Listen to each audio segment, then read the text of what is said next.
Hi guys, welcome back to this channel. If you are here for the first time, this is Follow Me Home, where I talk about relationships, story times, experiences, vlogs, and family. To all my returning subscribers, I want to say welcome back.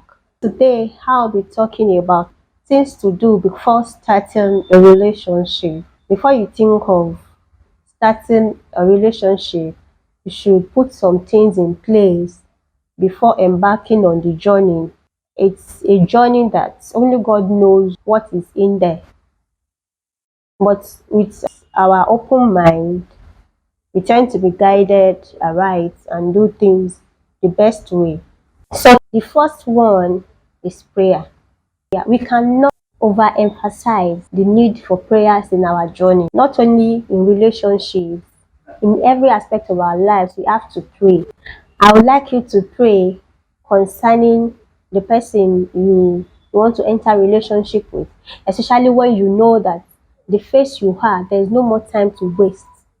In fact, for every relationship you are going to be entering, you should consider that it's something that should lead to marriage. Don't just do relationship because you just want to do it.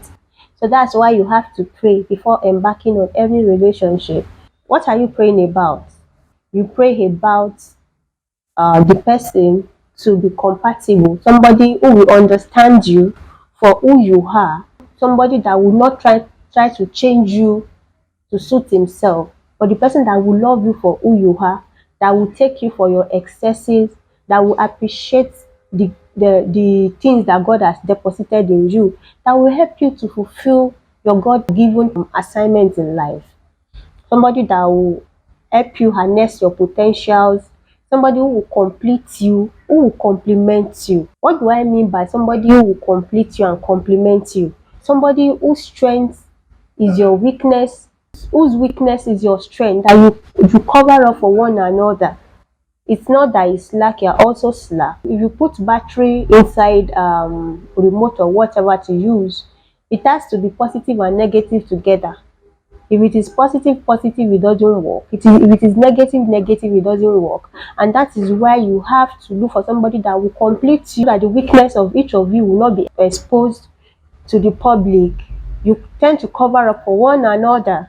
You have to pray for the one who will not alter God's plan and purpose for your life. There are people who enter someone's life and everything about that person's life crumbles.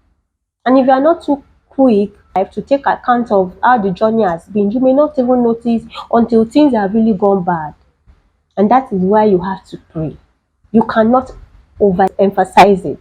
You pray. Even the Bible says we should watch and pray. It is the same Bible that says in all our ways we should acknowledge Him and He will direct our path. That is why you have to pray. You even pray that God should order your steps aright. The day you meet a wrong person should not come. Or probably that day you do not even have cause to go out. So what am I saying? In essence, pray. You cannot overemphasize it. We need it in our journey. Only God knows the future. And that is why we have to commit it to Him. Another point I will be talking about is going for knowledge. Go for knowledge. You don't learn how to shoot gun in the battlefield. You learn it before the battle begins. You don't learn how to drive on the highway. You start practicing before you put your car on the express and start driving. You have to read about relationships, the successes, the failures, what are the causes of failures, what are the causes of success. Read, go for knowledge, go for seminars, listen to messages on relationships. Nobody is perfect in this journey. We keep learning every day. We keep learning and learning and learning. That is why you have to go for knowledge. Read books, relationship books. It is when you read that you know what you should tolerate and what you should not tolerate in relationship. Many people don't even know what red flag is. These days people talk about red flag, some people don't even know what is red flag. Read about red flag. Ask questions about red flags. Talk to people who have gone ahead. Ask them questions. How is your marriage going? Ask them questions. That is how you learn. You go for knowledge. When it comes to relationships, Nobody knows it all. We keep learning every day. These days, I even recommend post-marriage counseling. Before, it's premarital counseling we used to hear. Now it's post-marital counseling. Even on the journey, we learn because we all are dynamic in our ways. The next thing to consider is that you build your mind. Some people are so weak emotionally that you start wondering what the hell is wrong with them. It's not their fault. That is how they are created, and they have not worked on themselves.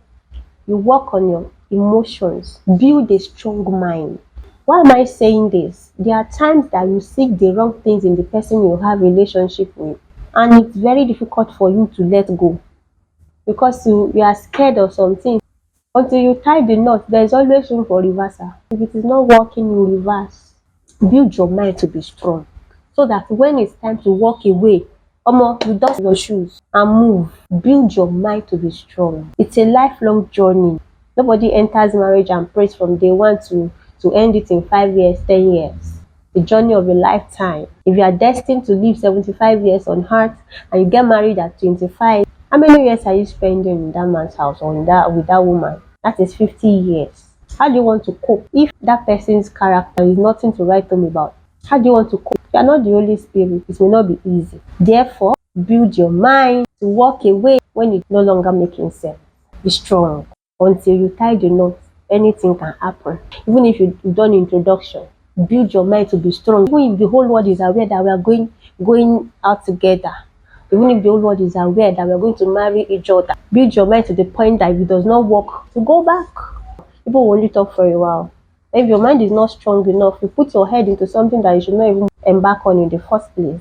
The next point is, do not keep any idol in your heart. What do I mean by idol? To program some things in our mind. This is what I want to see in the person I want to marry. Most times it is not like that. Especially if you are trusting God for the best. God's ways are not our ways. We judge through what we see. But what does the Bible say? Man looks at the eyes, God looks at the heart. Do not put any idol in your mind. I want him to be tall, rich, and handsome, Holy Ghost filled, and naira loaded. It's all crap. What is Holy Ghost filled and naira loaded? What if he has all those things and has contentious character? How do you cope? Keep an open mind. So that when God is leading you, you know that this is what God is saying. You never can tell. It's maybe that person that you feel, who is this, that will even be the best. It's not everybody's husband that will have broad chest. It is not everybody's wife that will have big boobs. Some people are meant to be slimity like me, as in Lepashions. Do not put any idol in your heart. Alright guys, we've come to the end of this video. If you enjoyed this video, make sure you click on the subscribe button, drop your feedback in the comment section, and please do not hesitate to put on your notification bell. Thank you. Glory.